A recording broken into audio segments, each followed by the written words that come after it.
एक कोई स्लेव को पकड़ा, एक सेक्स स्लेव को पकड़ा गया। उसने ना क्या बोला, उसने ये बोला कि मेरी दुर्गति का जो कारण है मेरी गोरी चमड़ी है। कहीं बंगाल की कोई लड़की थी, वो गोरी बहुत थी, मतलब कॉम्पैरेटिव गोरी थी, वो गोरी थी, उसको सुंदर माना गया और उसको इतना ज़्यादा प्रेशर करके या इतना ज़्यादा करके उसको वो प्रोस्टिट्यूशन में चली गई। फिर वो जाना पड़ गया, तो ले गए उसको। तो उसने इसका स्टेटमेंट है ये कि मेरी बर्बादी का कारण अगर मैं गोरी चमड़ी ना होती तो शायद मुझे इस तरह से ट्रीट नहीं किया था और शायद मैं भी नॉर्मल लाइफ जी लेती। गाय होती है, अब जब ये नॉर्मल बाहर निकलती होगी, खतरा रहता होगा, जंगल में कोई भी शेर अटैक कर सकता है। अब खाना खाने के लिए भी उसको बाहर ही निकलना है, घास खानी है, ज़्यादा समय बाहर रहेगी तो रिस्क है, अनसेफ है। तो इन्होंने क्या किया, फटाफट खा के पेट में डाल लिया। पेट में एक चैम्बर होता है, वो चला गया, वहाँ पे चला गया, फटाफट 15 मिनट में निपटाया, शेर आने से पहले खा लिया। उसके बाद अपने घर गई, टेरेस पे बैठ के आराम से उस चैम्बर से निकाला और फिर उसको चबाया और उसको फिर डाइजेस्ट कराया उसके लिए। अब इस बात पे ध्यान देना शुरू कर दिया गया कि किस तरह से फ्राइडे को पिक्चर रिलीज हो, ठीक है, मैक्सिमम स्क्रीन पर पीवीआर में इसको पब्लिश किया जाए या रिलीज किया जाए, और वीकेंड के अंदर फ्राइडे सैटरडे संडे के अंदर मैक्सिमम रेवेन्यू कलेक्ट किया जाए और मंडे को भूल जाया जाए। तो 3 दिन, जो बात 15 हफ्ते की बात थी, वो घट के 3 दिन के अंदर आ गई। अब 3 दिन के लिए ज़रूरी था कि हमें कैची सॉन्ग्स बनाने जो कि भले ही अच्छे ना हो, भले ही फिल्म में कोई दम ना हो, बट किसी तरह से इतना कर दे कि वो पिक्चर हॉल में आ जाए, 3 दिन तक सर्वाइव कर जाए।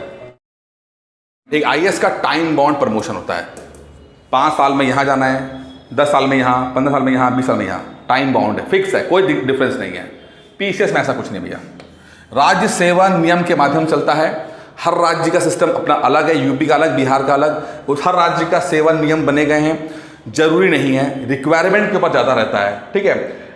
कभी सरकार ऐसी आ जाती हैं जो प्रोएक्टिव होती हैं तो फटाफट प्रमोशंस करना शुरू कर देती हैं, कुछ थोड़ा सा ढीली होती हैं तो दिक्कत आती है। तो कोई फिक्स टाइम नहीं है पीसीएस की प्रमोशन में। एक तो हर राज्य अलग है और दूसरा हर राज्य में जो सरकार बनेगी उनका एटीट्यूड भी मैटर करता है कि वो कितना प्रोएक्टिव है। ज़्यादा प्रोएक्टिव है तो जल्दी प्रमोशंस भर देंगे, थोड़ा लेथार्जिक हैं तो वो प्रमोशंस करते नहीं। ओके, मेन आदमी है, मेन चीज़ कंट्रोल करता है ये, ठीक है। Main decision taken by us. वैसे सब अपना अपना फीडबैक देते हैं, जब भी कोई पॉलिसी बनती है तो प्रेशर ग्रुप भी होते हैं, नॉन एम्प्लॉयज़ ग्रुप भी होते हैं, एक्सपर्ट्स भी होते हैं, लेकिन कोई फैसला लेना है नहीं लेना है वो एक आईएएस अफसर के ऊपर होता है, उसका डिस्क्रिशनरी पावर होता है, ठीक है। वही पीसीएस की हम बात करते हैं। ये पीसीएस जो होते हैं अमूमन आईएएस के अंडर में होते हैं, जैसे कि एसडीएम हो गया। अब एसडीएम जो होगा वो डीएम के नीचे होगा, ठीक है, वो डीएम के नीचे ही तो होगा, ठीक है। अब एक डीएम के नीचे 3-4 एसडीएम होते हैं, ठीक है। तो जो भी पॉलिसी बनेगी वो किस तरह एग्जीक्यूट होनी चाहिए, किस तरह से काम होना चाहिए, ये एसडीएम के ऊपर होता है। तो फील्ड में जो काम करते हैं वो एसडीएम करते हैं। मेन फैसला कौन लेगा, आईएएस लेगा।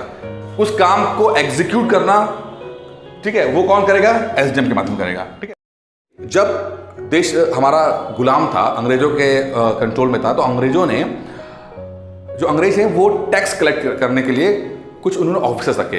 अब टैक्स जिनको हम कलेक्टर कहते हैं, आज के ज़माने में कलेक्टर कहते हैं, उस समय भी कलेक्टर बोलते थे, जो कि टैक्स कलेक्ट करते थे, लगान को कलेक्ट करते थे।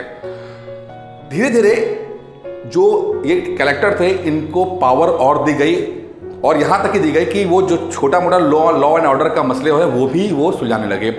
तो उनको जब ये लॉ एंड ऑर्डर का मसला सुलझाते थे तो इनको हम बोलते हैं मैजिस्ट्रेट। तो एक ही व्यक्ति जो अगर लॉ एंड ऑर्डर की बात करेगा तो मैजिस्ट्रेट कहा जाएगा, और अगर वो टैक्स कलेक्ट करने की बात करता है, रेवेन्यू कलेक्शन की बात करता है तो कलेक्टर कहा जाएगा। एक ही व्यक्ति 2 काम करता है, मैजिस्ट्रेट और कलेक्टर।